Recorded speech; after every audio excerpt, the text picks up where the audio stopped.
Ayan mga idol ang purpose ng ating nilagay na tulos mga idol. Tapos lalagyan po natin ng pagapakat kasi gumagapang na po sila mga idol.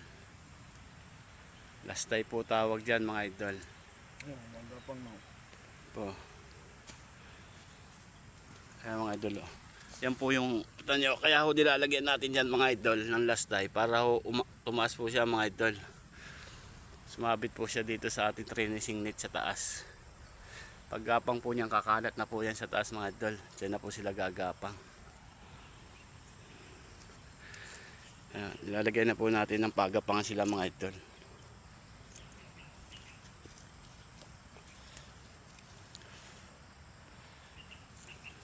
Oh.